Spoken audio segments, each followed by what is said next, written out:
Welcome back to the Greybeards podcast. With me today, Ken Robinson, national security expert, Bob Sands, Hall of Fame investigative journalist, and Mike Boettcher, longtime former foreign correspondent for ABC, NBC, and CNN. And hey, guys, good to see you. Good to see you, Mike. Yeah, I mean, I'm still reeling from the Oklahoma City Thunder loss last night, but at least That was a Bob and loss. I are, for those of you who don't know, we're doing this from Oklahoma City, and Ken is in the greater Washington, D.C. area.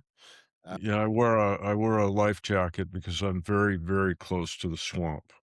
Yeah, very close to the swamp. Exactly.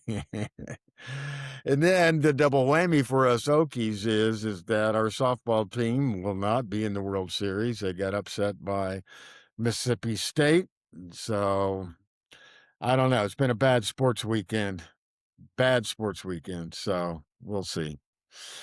So, but speaking of competitions, let's head back to the Gulf and peace in our time. It looks like everything's coming up roses. Perfect peace deal out there, or yeah, well, I guess maybe I'm overblowing this a bit. There are a lot of holes in this deal. What are you hearing, Ken? What are you hearing on this deal? What is it about? Yeah, so there's a lot of moving parts. The first one is a formal end to active hostilities. That's part of that framework. A ceasefire extension that'll take what's currently been a ceasefire that's been extended, sort of, as this thing moves, is to formalize a 60-day ceasefire with um, the development of additional bits to the framework. So the idea is have a ceasefire and keep discussing and refining the memorandum of agreement, or this peace agreement, and then a gradual reopening of the straits, U.S. conditional easing of the blockade, and a deferred nuclear track on the uranium. So the one thing that apparently is in there is that they'll get some of these other issues resolved to enable, the shipping to transit the Straits of Hormuz, and meanwhile put the whole discussion on Iran's enriched uranium stockpile and its ability to continue to produce highly enriched uranium on the back burner. Well, I don't think anyone, especially Republicans in the Senate, don't seem too enthused by this. In fact, there's some pushback. There's been some strong pushback to it. Yeah, you're absolutely correct there. Senator Wicker, who's the senior majority member on Senate Armed Services Committee, has really voiced his concern with regard to where I think things are going, and more specifically with regard to the enriched uranium stockpile. Well, that's what this was supposed to all be about. No uranium enrichment, no nuclear device, and that's just stuffed way back into a corner someplace at the moment.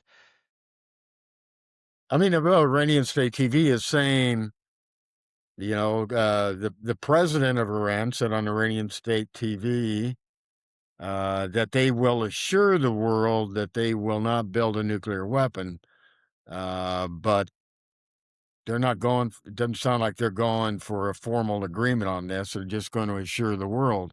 And I don't know how Trump's going to be able to sell this, as Bob just pointed out.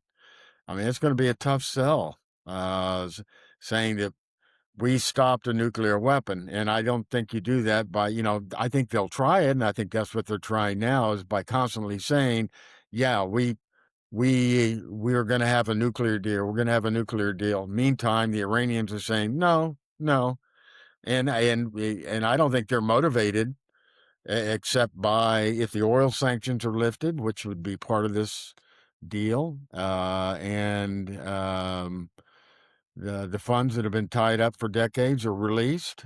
Uh, you know, Yeah, I mean, still, those are the additional points that, obviously are in there. You know, these points came out through various news media sources, including, you know, certainly our own government, the administration, um, you know, highlighted, I think, these main points. But, you know, one of the other interesting things, Mike, is that, the European partners, you know, very much like Wicker, are very concerned that, there could be a rush to, you know, settling this nuclear file issue.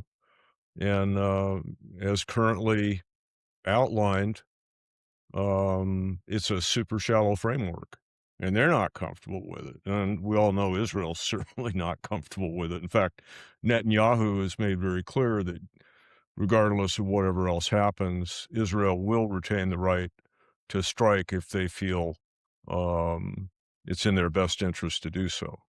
yeah. Well, there's nothing in this deal for Israel that I see. I mean, I Not a word. Nothing. Sure, but I think, you know, I think while the world is sympathetic to, you know, certainly the situation, the issues that, you know, have been characterized for years as, Iranian existential threat to the state of Israel. There are, you know, they have their own equities here, and, a lot of those equities are are very much about economics and things, and, you know, as we've talked about, this is screwing up the whole damn world from an economic perspective and in terms of, what are now becoming scarce resources. well, let's take this apart bit by bit. The main thing is to get the world's economy going again, to get oil flowing through. They say they will do that. They're charging their toll right now, and they'll continue to charge it. They're just going to rename it. It sounds like it's part of this framework, right? I mean, they're calling it a safety fee or something like that. And they're talking to Oman to figure out, I think, how they can both benefit from this. Uh, and, before this war started, it was free going through.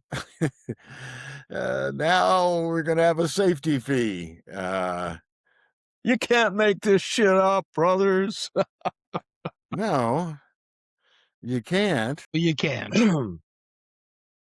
And I mean, I think where Israel's concerned is some sort of control on their ballistic missile production in Iran, or where they're getting the missiles from, or trying to shut that down, because Iran will continue to remain an existential threat to Israel.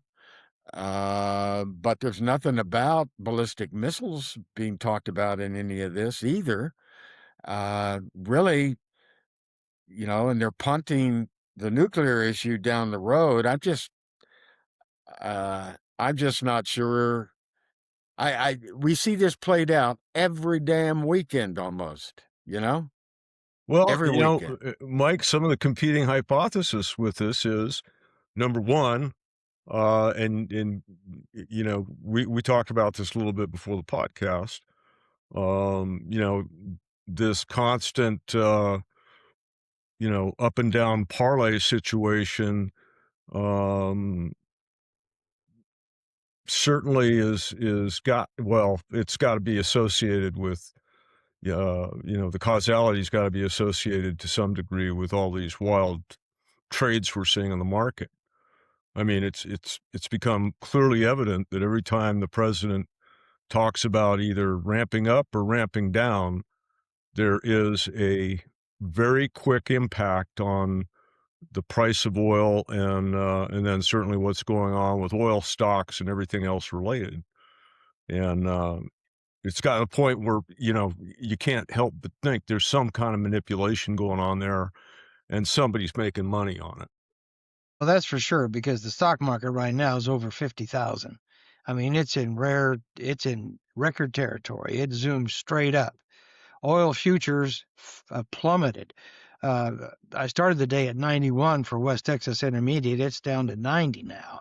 And Brent is also fallen down past 100, down around Yeah, 95. pretty So, amazing, you know, you know? the oil is falling, is plummeting. Precious metals are skyrocketing, and the stock market's zooming. On something so nebulous as we're making progress. That's Yeah, it. It's all that's really been yeah. said. Well, there's another piece to this though too, is that, you know, by continuing to extend a ceasefire, we're giving our military industrial complex a little breathing room to produce, new threat weapons, the likes of which, we all know have been, depleted. Yes. And, there's a very interesting article in the press this morning talking about the acting Secretary of the Navy, Hung Kao, going before Wicker and talking about the delayed, um, you know, the delayed package that we have been discussing with Taiwan, the weapons package that includes, to some degree, some of these weapons. And and I think, Hung Kao's comments were certainly not consistent with what Hegseth and the president had been saying. In fact, he basically came out and said, uh, the delay has to do with production requirements. So, Bobby, what kind of political price are the polls showing he's paying Well, the president? let me pull up a couple of things here real quick, and I can show it to you. Probably to me, one of the most interesting things right now is what's happened with uh, the populace out there, where he used to have some serious strength. Here, let me just pull this up real quick here. Oh, come on, don't do that, Bob. Stop being silly. There we go. Okay, let's take just a second. There we are, and share it. This is a series of graphs that show where the president's strength is, and it's in white voters who are still aligned with the GOP. That's it. That's all he's got left. The Hispanics have completely flipped. The black voters were never on his side in the first place. I mean, it's 83-12 now, and the Asian voters as well. On top of that, there's another new poll out that talks about what's happened with the independent voters. And let me pull that one up real quick here. That has gone way south. And here it is. Let me share this. And voila. This is the New York Times Santa poll. It's just a couple of days ago. Do you think Donald Trump's decision to go to war was right or wrong? Right, 30%, wrong, 64%. Independents, look at that number. 70% say no, 22% say yes. You lose the independents, you lose all the minorities, and you still have the Democratic base. That does not bode well going into a major election. And, we're what, 5 months away now? Yeah. So if this framework becomes an agreement, but if this framework is 60 days, let's say by the end of May here, into this week, okay, everyone's agreed to talk and that's it, and for 60 days, and there is an opening of the Strait of Hormuz with that going down to with the West Texas Intermediate down to 91 or 90. Uh, you know, that's an immediate drop in gas prices, uh, but that's baked in. I mean, It you're is. not going to go to your local gas station and find that prices are down 10% overnight. It's not going to happen that way. So that gives them 60 days to the end of July, beginning of August. I don't, even if they had a fantastic agreement and got everything they wanted and could declare victory legitimately, that Iran has decided to give up all of its nuclear enriched uranium and stop its ballistic missile programs and let everyone go back to the Straits of Hormuz, go back and forth through the Straits of Hormuz. I don't think it's enough for them, even if there was such an agreement, and we know that agreement's not going to come. It's not going to happen. It's not. You're absolutely correct. It's not going to happen. And we've been talking throughout this entire process about the lag time. I mean, you still have the insurance issues that you're going to have to face for transit. Are you going to have to pay $1 million, $2 million just to get through the strait? What about the mines? Are there mines? Are there not mines? The Brits are going to help us determine that one, apparently. And we have the damage that's already been done to infrastructure. So those fuel prices are not going to instantly zoom. And don't forget, everything we talk about here is what the price of crude is. That's a futures contract. That's not today's price. That's down the road. I gotta laugh, Bobby, while you're talking, I'm listening and using some of your conversation to do, some data pulls here. And I just came across this one funny quote. I gotta read you guys. It's here. Gas prices rise like a rocket and fall like a feather. Yeah, there you go. Yes. Perfect description. Perfect. Yes. It's not funny, but it's funny. I'm sorry. No, that's a perfect description of what's going on and how that's going to come down. And yeah, I'm frustrated every podcast we do. I wake up frustrated that why did we go through this whole exercise? I mean, and I think that's where America's head's at. I mean, we're three old graybeards out there, living in this world, and I think we all feel the same way. And I don't think we're alone. I think majority of Americans are going, "What the hell are we doing?"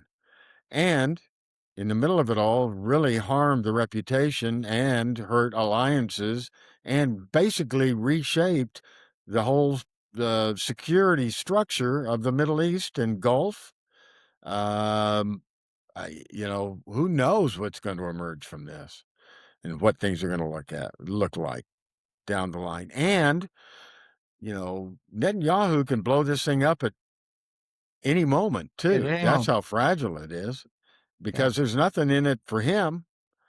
And I'm saying specifically Netanyahu, not Israel. Because, he's driving their bus. So, and, I don't have confidence that even if an agreement does come, that it's going to hold up.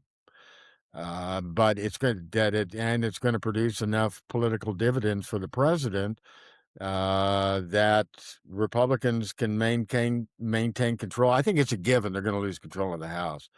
I think the only question now is the Senate, and I think that's looking less likely. Some odds makers are saying 50-50 on that now. Well, maybe we should go into the predictive market and place a bet. What do you say? Yeah, there you go. So, but while we've been, go ahead, Ken. Yeah, no, I I'm sorry. I agree with Bobby. I think that the Greybeards ought to come up with a little betting pool, and we'll just toss it out there, and we can bring that into our discussion. Well, maybe okay, I'll give you any great futures. proceeds, we can donate it to some worthy foundation. I don't know. Yeah, there's a thought. I kind of like that one. But go ahead, You know, Mike. You're going to make a prediction. apolitical though, apolitical. Well, Something I think is- there's probably a 99% chance that Trump does not get a deal that was better than the Obama deal he got in the JCPOA. That would be my bet right there. What is, hey, Bobby, just for shits and grins, Yeah. run a query and see what the odds are in Vegas. Okay. No, I let's mean, do it. we're on it. I think it's, Yeah. look, in all seriousness, I think this is worth talking about. And let's see, you know, we talk about the polls. Let's see what Vegas says.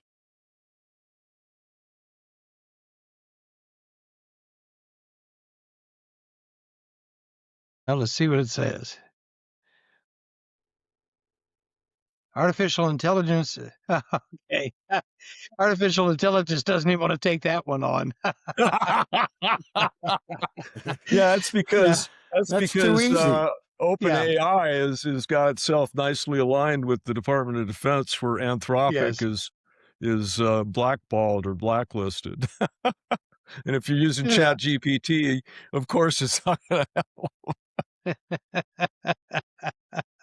Here, give it. Let me take a shot at it. Hold on a minute, man. Go ahead. Go ahead. This is I think. See, you I know, think we it's need funny, an but AI it's kinda virtual critical. assistant as part I'm of not this. going to We use AI. I'm just going to go Vegas Yeah. odds for House flip midterm. See, I think we need a fourth window on this podcast for like Claude or somebody. You Oh, know? wait a minute. Polymarkets is already out there. Yeah, That's that's know, where you want to look, the polymarkets. yeah, right. Search polymarkets, midterm elections. 53 chance Republicans keep the Senate, 81% chance Democrats take the House. Interesting. Well, Yeah, that's kind of where I had it. Kalshi and Bedfar have it a 50-50 split. Yeah. And Polymarket Well, puts the Republican Party at 52 to 48 on a Democratic flip of the Senate. This is all in the Senate. yeah. Yeah, that's very But I think, interesting. for example, I think Paxton's going to have a hard time winning in Texas. Yeah, I think you're right on that. I mean, I think that's, you know, for example. So, but here's the deal, folks. While we've been focused, and the world is focused on this whole thing, and everyone's hair is on fire about what it's done to the global economy and what it means to it, there's something quietly going on that no one's paying any attention to, that Bob's paying attention to. So tell us about what's going on way down south, Bob. Well, this is a very serious deal. And yes, you're absolutely correct. It's not being paid attention to by the world right now because, well, the world's so busy with everything else. But the picture says it all. Let me pull it up here and you'll see what I mean. Oh, come on, computer, work with me. Thank you. Well, it's trying. Come on. There we go. All right. Stand by. Here it comes. I think that speaks for itself. Can you see that? Ooh, Yeah. we're talking climate change. Yeah. Talking gigantic climate change. The glacier is identified as the Thwaites Glacier. It's on the West Antarctica, and the entire ice shelf is melting at an incredible rate, much faster than anybody ever thought. And the prediction is that if it keeps it up, if it keeps melting at the rate that it's melting right now, it would raise the global sea levels by 2 feet within not maybe our lifetime, but for sure the generation behind us. That's the future that's sitting there looking at us. So what? There goes New Orleans. Yeah. Miami's got some issues, especially Miami's Miami got Beach. issues. Manhattan's going to be having a little bit of a Lower problem. Manhattan's, yeah. But that No, I mean, entire there's, ice shelf is bigger than the entire state of Washington. And it's melting. incredibly fast. Well, should So we be watching for strange real estate trades, or acquisitions, where the new beachfront will be? yeah, the new For beachfront is going to be way inland. I would suggest maybe along the Red River. yeah, no, it could be the Red River, or we could have Oklahoma Panhandle beachfront property. Yeah, No, but yeah, the western slopes of the Rockies, that's where it would go. But I mean, that's we're paying attention to this human-made problem, uh, while another human-made problem that's has more dire consequences than what we're seeing now uh, is happening, and no one's really talking about it or paying attention. paying attention. And that's what's crazy about this era we're living in. That I mean, the human mind cannot keep up, and that's I think where Donald Trump knows that by constantly feeding that beast and creating controversies and everything, humans can't keep up with that. Finally, they turn off, and they're not keeping up with anything. But they shut down, or and what would have been, we have in 1 week what would have been 4 years of major controversies 20 years ago. And I don't think people can keep up with all of this. And in the process, important things like what are we going to do to address this? Because you're talking about a complete disruption of planet Earth with this particular thing going on in Antarctica with that shelf Yes, melting faster than before. And uh, we're not paying attention. We're paying attention to the other man-made disaster that's going on, or so man-made disaster du jour. Well, unfortunately, there's 2 countries that, quite frankly, should be fully engaged in, uh, the efforts to deal with climate change issues. One of them's China, the other one's us. Russia, I just kind of, but then, you look at other countries and, certainly Europe and Latin America, Canada, whatever. They're concerned, they're still doing things, their part trying to. Um, and again, you have to ask yourself why is it that this administration insists that climate change is a joke? You know, gets back to money. With climate yes, change, you've got environmental regulations out the yin yang, right?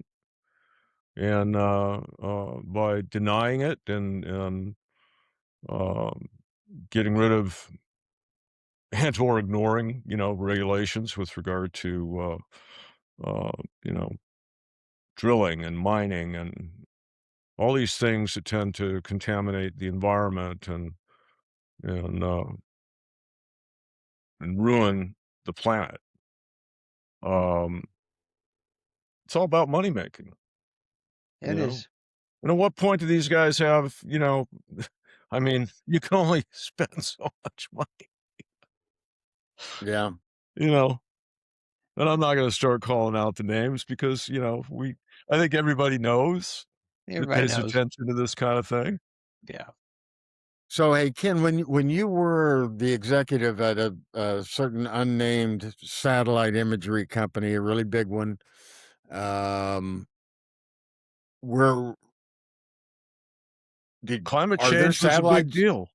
Huh? No, climate change is a big deal. Yeah, I just wondered how many satellites are tasked on that. I mean, something's being well, constantly watched. you got a lot of birds up there besides, certainly that particular company's, but, your multispectral and hyperspectral imaging, has been, used for a long time to do a lot of sense making with regard to how the climate changes are impacting, the world in terms of bread baskets and water. Those are the important things, right? Food and drinking water, you know? And so we're getting the data to identify hotspots and problem areas. Um, the question is that data being put to any good use at this point by our own government? And I think I we don't all think know the so. answer to that. I don't think so.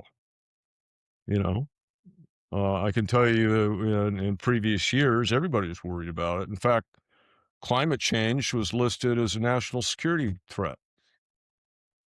I don't know where that Yeah, stands now. It was probably removed. But climate change, has been uh, identified by previous administrations and not just Democrats as a yeah. problem.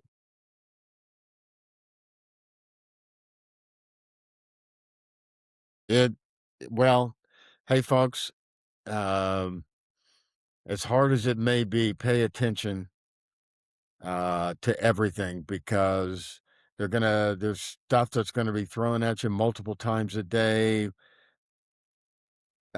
Stuff coming out of Washington, stuff coming out of the Middle East and China, elsewhere, but pay attention to what's going on with our poles and the changing climate because that is the biggest potential enemy of all. And we're doing it to ourselves. We got to pay attention anyway, but we will be paying attention to what's going on with this framework for peace talks and um, trying to figure out what's real and what's not real. Right now, that's just hard to sort out. You know what is just being thrown out there from the Trump administration. What's real with that? What's not real? What's for political? And I saw. I got to remember where I saw this.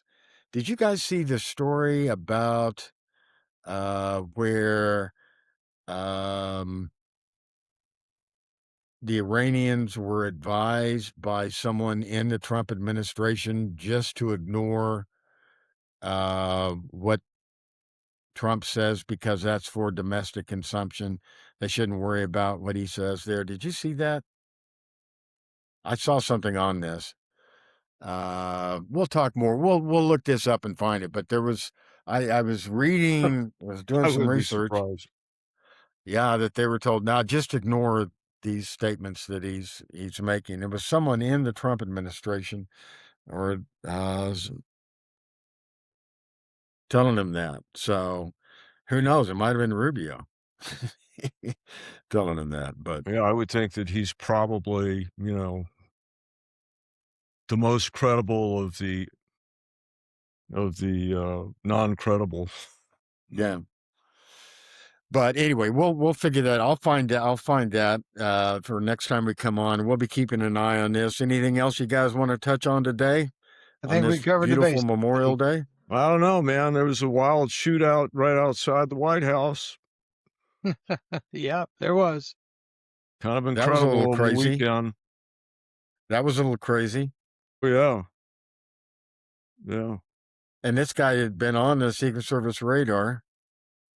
Yeah, well, Uh, obviously, an individual with some severe mental problems, and of course he's not with us anymore, so He's moved on. yeah, he's moved on. well, he may have. Yeah, I mean, He claimed to be the just son of the Almighty at one point, and yeah. and Well, just listening to that audio, there were a lot of bullets unleashed it was on that. incredible. You're watching the newscasters, and it's a free fire zone going on, and they're looking around going, "What's that?" A couple of them Yeah, knew well, exactly what it was, you know? yeah, But well, that's why. That's why I never wanted to be a Washington correspondent. I mean, if bullets are flying, I want to see him for real. I want to go. Not that I'm dying to see him, because you do die trying to see him. Trust Yeah, me. you've been there, And Mike. I've and seen you yeah. on, Well, You've dodged more bullets than most of yeah, us have ever even fired in our lifetime. no, out in car bombs. Yeah. but Oof. yeah, no, everyone was, what's that? Well, that's gunfire, Right. so anyway. Okay, well, hey, you guys go out and enjoy the rest of your Memorial Day holiday, and let's regroup here a little later in the week, okay? Sounds good. All right. See you guys. Okay, guys. Talk to you soon. Thanks for joining Cheers. us on the Greybeards podcast, folks. Bye-bye.